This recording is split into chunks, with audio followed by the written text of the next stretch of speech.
All right, good morning, Tartan. This is Josh Granlund. I'm going to go through some things that are outside of the Google Suite that you can use in your classroom. I'm going to show you mostly kind of games and quizzes that you can do in your classroom.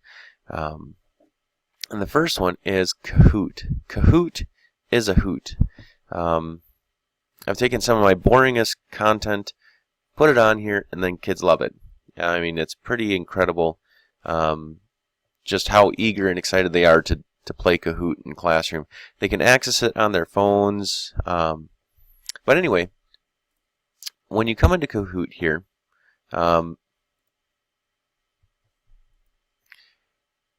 you'll first got to create a quiz or find a quiz. If you click on public Kahoots here, I mean, there's no end of quizzes here. I mean, you can find kind of anything. If we just type in, Earth Science.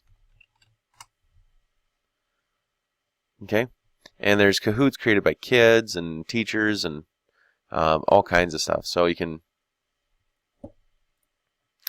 click on it and play it. And you can see there are questions here and all that sort of stuff. If I go back to my Kahoot here, mine is public right now.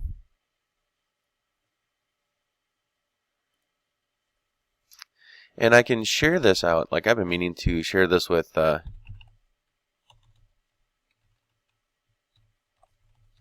Jameson for a while now, and I keep forgetting to do it. So I'm going to just do that right now. And then I can preview the game. So it would launch the game, and when you launch the game, it gives you a code. The kids can put in the code either into the phone or in the computer. If you do this in Computer Lab, it works really, really well because you got that nice big screen up front. Otherwise, this is something you can do in your classroom fairly easily. And it works best for true, false, and multiple choice questions. Moving on, this is another thing, Plickers. So let's say you don't have access to a computer lab or computers, but you have access to a camera or even your phone. Okay, Plickers is kind of a cool thing. It was introduced to me by Marta Stockel, so shout out to her. And what it does is you print off a card that looks something like this. It's kind of like a barcode for each kid, and they hold it up in a certain direction, and that's their answer. And then while they hold that up, you hold a camera that's connected up to this website, and it'll record all the students' answers. Now you can do all kinds of stuff in here. You can set up classes in here, and you can assign each individual kid a card. And what that'll do is it'll actually track their responses if you want to get into it that much.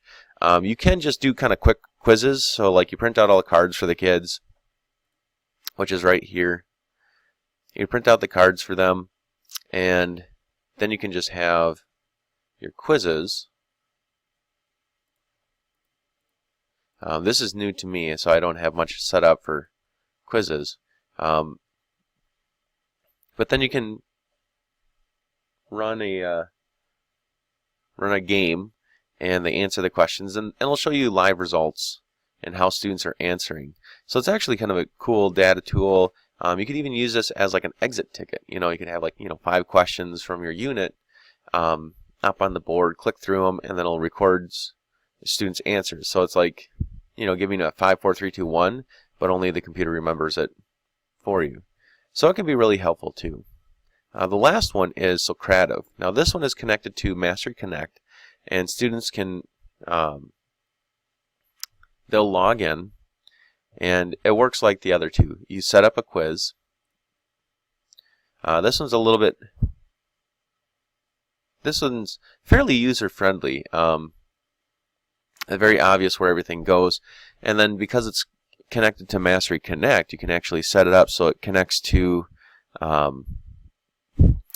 the like your standards and substandards and things like that. It'll record in Mastery Connect. And I think what I like about Socrative the most is that it has a special way of doing exit tickets. Again, students can access this through their phone. Yep, here's a exit ticket. They can access it through their phone. You can ask questions and they can just kind of put in their answer. You can ask like a 5, 4, 3, 2, 1 question, and as they log in, they just set their numbers up, and then you'll get all the results right here, and it can be very, very quick.